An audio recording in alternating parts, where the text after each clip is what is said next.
Hello friends, ನೀವೇನು ನೋಡ್ತಾ ಇದ್ದೀರಾ, ಇದು ಪ್ಯಾಷನ್ ಫ್ರೂಟ್ ಅಂತ. ಇದು ಬಂದು ಸ್ವೀಟ್ ಆಗಿರೋ ಪ್ಯಾಷನ್ ಫ್ರೂಟ್. ಇವಾಗ ಬನ್ನಿ ತೋರಿಸ್ತೀನಿ. ಇದು ಬಂದು ಹುಳಿಯಾಗಿರೋ ಪ್ಯಾಷನ್ ಫ್ರೂಟ್. ಈ ಹಣ್ಣೇನಿದೆ ಇದು ತುಂಬ ಹುಳಿ ಇರುತ್ತೆ. ಇನ್ನೊಂದು ಬಂದು ಸಿಹಿ ಮಿಶ್ರಿತ ಹುಳಿ ಇರುತ್ತೆ. ಅಂದರೆ ಸಿಹಿ ಅಂಶ ಜಾಸ್ತಿ ಇರುತ್ತೆ ಮತ್ತು ಹುಳಿ ಅಂಶ ಕಡಿಮೆ ಇರುತ್ತೆ. ಇವಾಗ ಬನ್ನಿ ಟೇಸ್ಟ್ ಹೇಳ್ತೀನಿ ಎರಡನ್ನೂ. ಕಾಣಿಸ್ತಾ ಇದೆಯಾ? ಇದು ಸಿಹಿ, ಇದು ಹುಳಿ. ಓಪನ್ ಮಾಡೋದು ತುಂಬ ಸಿಂಪಲ್.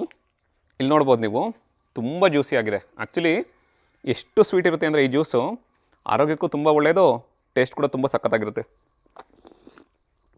ವಾವ್, ಸೂಪರಾಗಿದೆ, ಅದ್ಭುತ ಅನಿಸುತ್ತೆ ಟೇಸ್ಟು, ಅಷ್ಟು ಒಳ್ಳೆಯ ಟೇಸ್ಟ್ ಇದೆ. ಇದು ಹುಳಿ ಪ್ಯಾಷನ್ ಫ್ರೂಟು. ಇದು ಕೂಡ ತುಂಬ ಆರೋಗ್ಯಕ್ಕೆ ಒಳ್ಳೆಯದು, ಸಿಕ್ಕಾಬಟ್ಟೆ ಹುಳಿ. ಈ ಹುಳಿ ತಿನ್ನೋ ಅಭ್ಯಾಸ ಇದ್ದವ್ರು ಮಾತ್ರ ಇದನ್ನು ತಿನ್ನಬೇಕು. ಸೊ ಸಿಕ್ಕಾಬಟ್ಟೆ ವಿಟಮಿನ್ ಸಿ ರಿಚ್ ಎರಡನ್ನೂ ಸಿಕ್ಕಾಗ ಎರಡನ್ನೂ ಟೇಸ್ಟ್ ಮಾಡಿ. ಈ ಹುಳಿ ಹಣ್ಣೇನಿದೆ ಇದಕ್ಕೆ ಬೆಲ್ಲ, ಪೆಪ್ಪರ್ ಪೌಡ್ರು, ಜೀರಿಗೆ ಪೌಡ್ರ್ ಹಾಕ್ಕೊಂಡು ಕಲಸ್ಕೊಂಡು ತಿಂದರೆ ತುಂಬ ಒಳ್ಳೆ ಟೇಸ್ಟ್ ಇರುತ್ತೆ. Thank you very much.